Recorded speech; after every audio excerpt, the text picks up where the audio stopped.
우리가 신앙생활 하는 것이 성령의 법으로 살아가는 것과 다를 수 있을까요? 이것은 생명을 택하고 살고 있는가, 사망을 택한 것인가로 점검할 수 있는 바로미터가 됩니다. 이것은 또 다른 말로 하나님의 법과 죄의 법에 대한 분별입니다. 죄의 법은 죄와 사망의 법, 옛사람의 법이라고 불리우죠. 왜냐하면 이 법은 예수님이 오시기 전에 죽을 수밖에 없는, 죄인으로 살 수밖에 없는 옛사람에게 속한 옛 언약이었습니다. 자, 한번 살펴보겠습니다. 법. 이것은 사도 바울이 계명의 율법이라고 에베소서 2장 15절에 말씀합니다. 율법을 받은 이스라엘 백성뿐만 아니라 율법을 받지 않은 이방인들에게는 마음에 새긴 율법이 있는데 그것이 양심입니다. 옛사람들은 이 율법에 구속되고 따릅니다. 이 세상의 율법은 고사하고 보편적인 양심만 지켜줘도 낙원이 될 텐데요. 양심은 결코 지켜지지 않습니다. 양심이 지켜질 수 있는 것일까요? 제 인생을 통틀어 고백하건대 못 지킬 것이 양심입니다. 그래서 우리는 절망하죠. 하나님 앞에서 처절하게 통회하지만 시간이 지나면 또 양심이 무뎌지고 사소한 것에서부터 양심을 지키지 못합니다. 영적 수련과 신앙생활의 결론이 무엇인지 아십니까? 나는 의로울 수 없고 믿음조차 없구나 였습니다. 이것이 평생 주님께 바쳤다는 나의 실상이었습니다. 참으로 절망스러웠고 나는 비참한 존재였습니다. 나는 애통해하며 거지처럼 주님을 바라볼 수밖에 없었습니다. 역할. 율법은 하나님이 주신 거잖아요. 네.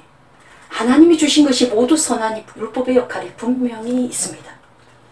인간이 스스로 죄인인 줄 모른다면 그는 마귀에게 속고 있는 것이고 하나님이 필요 없는 사람이 되어서 스스로 속으며 살다가 결국엔 마귀와 함께 불지옥에 떨어질 것입니다. 이것은 신앙인에게도 예외가 아닙니다. 바울은 신앙인들에게 편지 쓴 것이지 비신앙인들에게 편지한 게 아닙니다. 신앙인들은 신앙이라는 각종 율법, 교회의 각종 율법, 성경책에 기록된 각종 율법에 얽매여서 핵심을 놓치고 마귀에게 속습니다. 명심하십시오. 그리고 오해하지 않기를 바랍니다. 우리가 가장 존귀 여기는 성경조차도 우리에게 율법이 됩니다. 가장 흔한 예로 우리는 교회 안에서 가장 열성적인 신앙생활을 하는 교직자와 직분자들이 되려 율법에 참소당하며 진정한 복음의 빛에 노출되지 못한 채 살아가면서 다른 사람까지 성경을 근거로 얽매고 정죄하는 것들을 봅니다. 또 성경 해석의 오류나 적용에 대해서 현대적 해석을 하지 못함으로써 2000년 전의 형식을 고수하며 자신과 다른 사람을 억압하고 제한하는 일이 교회 안에 얼마나 많습니까? 복음을 잘못 알아서 그렇습니다. 아직 진정한 복음의 빛에 노출되지 않은 것입니다. 네, 율법과 양심의 역할은 죄를 깨닫는 것입니다. 내가 이제까지 신앙생활을 한다고 했는데 결국 깨달은 것이 난 죄인이로구나. 난 안 되는구나. 난 스스로 양심을 지킬 수도 없고 아무리 교회생활 열심히 하고 수련을 해도 난 주님을 닮을 수 없구나. 난 여전히 넘어지고 여전히 죄의 법에 고소를 당하는구나. 이렇게 죄를 깨닫고 나서야 인간은 그리스도에게 인도되는 것입니다. 율법과 양심으로 나의 의가 성립되지 못함을 깨달을 때에 비로소 인간은 그리스도를 진심으로 온 맘 다해 의지하며 사랑하게 됩니다. 그가 왜 죄 없이 저주의 형벌인 십자가를 져야 했는지, 그가 왜 하나님의 어린 양이 되어야 했는지, 인간의 지긋지긋한 죄와 저주가 어떻게 처리되었는지 비로소 복음의 빛 안으로 인도되는 것입니다. 사도 바울은 율법은 그리스도에게로 인도하는 초등교사다라고 말합니다. 정말 훌륭한 역할을 하는 교사지요. 권능, 율법의 권능은 죄입니다. 고린도전서 15장 56절에 말씀하고 있지요. 사망은 죄를 쏘아 넘어뜨리는 것인데 이 죄를 깨닫게 하는 것이 율법입니다. 그래서 죄의 권능은 율법이 되죠. 율법 조문은 죽이는 것이요 영은 살리는 것이니라 고린도후서 3장 6절에 사도 바울은 말씀하고 있습니다. 하나님의 권능과 비교해 보십시오. 고린도전서 6장 14절에 하나님의 권능은 우리를 다시 살리시는 것이라 말씀합니다. 어떤 중요한 결정을 할 때에 결정권자들이 이것을 생각하면 얼마나 좋을까요? 이 결정이 이 사람을 살리는 것일까 죽이는 것일까? 저는 죄를 무조건 덮자는 게 아닙니다. 우리는 강한 자에게는 법을 초월해서 넘어가는 경향이 있고요. 약한 자에게는 법을 들이대어 죽이는 것이 세상 사회나 우리 교회가 똑같은 것을 무수히 목격합니다. 교회법이나 노예법, 총회법을 따지기 전에 우리가 여태 해왔던 이것을 반대로 해본다면 교회는 좀 더 달라지지 않을까요? 주권. 법에는 그 주권이 기록되어 있는데요. 대한민국은 민주주의 국가라서 왕이나 대통령이 주권을 갖는 것이 아니라 국민이 주권을 갖고 있습니다. 우리 기독교는 신본주의를 주장하지만 일반인들에게는 어느 것이 신의 목소리인지 알 수 없잖아요.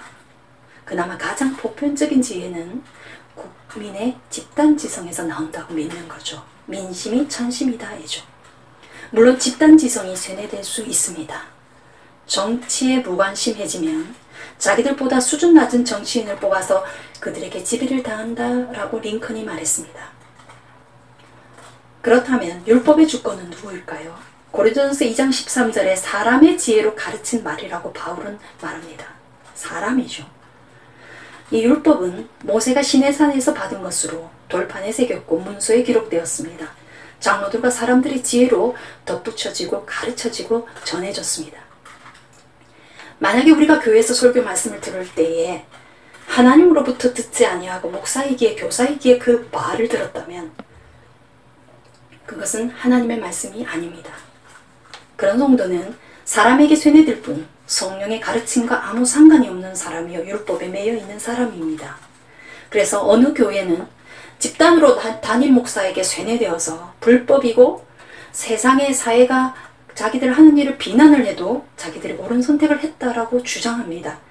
이게 성령의 가르침이 아니라 성경 배우고 신앙생활하고 예배드리는 것을 사람에게 그 주권을 주어서 그 주권으로 치우친 결과입니다. 결과, 율법의 결과는 어떻게 되었습니까? 에베소서 2장 14절 16절을 말씀합니다. 복조문으로 된 계명의 율법, 이것을 예수께서 자기의 육체로 십자가에 못 박아버려 패하신 것이다. 그래서 율법을 가진 유대인과 갖지 못한 이방인의 담도 허물어 버리셨다. 할렐루야. 율법에 매여 사는 그리스도인의 예배와 신앙생활은 그럼 어떤 것이 되겠습니까? 신앙생활과 예배는 형식적이 되고 억압적이 되고 의무적이 됩니다. 생명이 없고 사람들이 점점 그리스도를 닮아가는 것이 아니라 종교적 의무에 충실한 자들만 양상되겠지요. 예민한 사람들은 교회에 생명이 없음을 알고 떠나갈 것입니다. 예배와 신앙생활이 또 다른 율법이 됩니다. 그러면 살리는 것, 생명의 성령의 법은 어떤 것입니까? 율법에 반대되는 개념으로 생명의 성령의 법, 그 역할은 새 언약입니다. 예레미야 31장 31절, 고린도전서 10장 25절, 고린도후서 3장 6절. 모세를 통해 시내산에서 세운 언약이 옛 언약이고 그때 주어진 법이 계명의 율법입니다. 계명의 율법은 그 역할이 죄를 깨닫게 하는 것이고 그리스도께 인도하는 초등교사다라고 말씀했죠. 예레미야 31장 31절 34절에 하나님은 새 언약을 세울 것을 말씀하십니다. 이스라엘을 이집트에서 인도하던 날 하나님이 남편이 되었어도 이스라엘이 언약을 파기하였으니 이제는 나의 법을 그들의 속에 두며 그 마음에 기록하여 나는 그들의 하나님이 되고 그들은 내 백성이 될 것이라. 새 언약은 마침내 예수님을 통해서 성취되었죠. 예수님 말씀합니다. 이 자는 내 피로 세우는 새 언약이니. 예레미야 31장 34절에 그들이 다시는 각기 이웃과 형제를 가리켜 이르기를 너는 여호와를 알라 하지 아니하리니 이는 작은 자로부터 큰 자까지 다 나를 알미니라. 내가 그들의 죄악을 사하고 다시는 그 죄를 기억지 아니하리라. 생명의 성령의 법은 새 언약으로 주어진 하나님의 법으로서 하나님의 백성이 되고 하나님을 알게 되고 하나님으로부터 죄사함을 받는 언약입니다. 생명의 성령의 법 아래 있다는 것은 하나님과 새 언약을 맺었다라는 표지입니다. 본능, 생명의 성령의 법 아래 있는 자들은 그리스도로 옷 입고 그리스도의 마음을 가지고 새로운 피조물이 됩니다. 예수님과 합일하여 십자가에서 함께 죽고 함께 부활했기 때문에 새 생명을 얻습니다. 죽어도 다시 사는 부활의 권능에 참여합니다. 이 권능은 누구의 권능입니까? 바로 예수님의 권능입니다. 주권은 누구에게 있을까요? 성령을 통하여 예수님께 배우게 됩니다. 성령께서 예수님 것으로 가르치십니다. 성령이 우리를 거룩하게 합니다. 양은 그의 음성을 듣고 그의 음성을 알고 그를 따라갑니다. 성령 안에서 예수님을 통해 배우게 됩니다. 결과는 어떻게 될까요? 하나님의 영광을 보게 되겠죠. 성령 안에서 예수님을 보게 됩니다. 주의 영광을 보게 됩니다. 우리가 진정 예수님께 돌아가면 율법의 수건이 저절로 벗어지고 율법의 수건은 그리스도 안에서는 없어질 것이라고 고린도후서 3장 15절 16절에 말씀하고 있습니다. 그래서 사도 바울은 3장 17절에 주는 영이시니 주의 영이 계신 곳에는 자유가 있느니라 라고 말했습니다. 율법은 이제 할 일을 다 했습니다. 그리스도께 인도된 사람은 이제 생명의 성령의 법 안에서 자유롭습니다. 그리고 우리는 수건 벗은 얼굴이 되어서 주의 영광을 보고 주님과 같은 형상으로 변화합니다. 이 모든 일을 주의 영, 즉 성령이 하시는 일이다 라고 고린도후서 3장 18절에 말씀하고 있습니다. 이런 자들의 생명의 성령의 법 아래에 있는 이런 자들의 예배와 신앙생활은 어떨까요?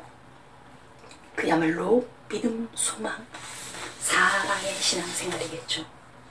감사와 기쁨이 있습니다. 신앙생활은 억지가 아니고 자발적입니다. 삶은 창의적이고 예술적입니다. 이들은 자신의 믿음이 약한 자들에게 걸려 넘어지게 하지 않습니다. 약한 자와 함께 약한 자가 되고 여러 사람의 여러 모습이 되어도 자유롭습니다. 이런 모습은 사도 바울과 같이 선교사가 갖추어야 할 중요한 덕목입니다. 선교사들은 타 문화권에서 성령 안에서 자유롭고 자기의 믿음을 약한 자들에게 강요하지 않아야 합니다. 오히려 그들과 같이 되려고 해야 합니다. 이런 자들의 예배는 하나님이 찾으시는 참된 예배를 드리는 자입니다. 바로 영과 진리로 예배를 드리는 자들입니다. 나의 신앙생활은, 나의 예배는 어떤 모습입니까? 아직 내가 조금씩 되어가고 있습니까? 할렐루야. 아니면 계명의 율법에 매여 인생을 낭비하고 있었습니까? 사랑하는 형제자매 여러분, 생명의 성령의 법 안으로 들어오십시오. 진리가 너희를 자유케 하리라. 아멘.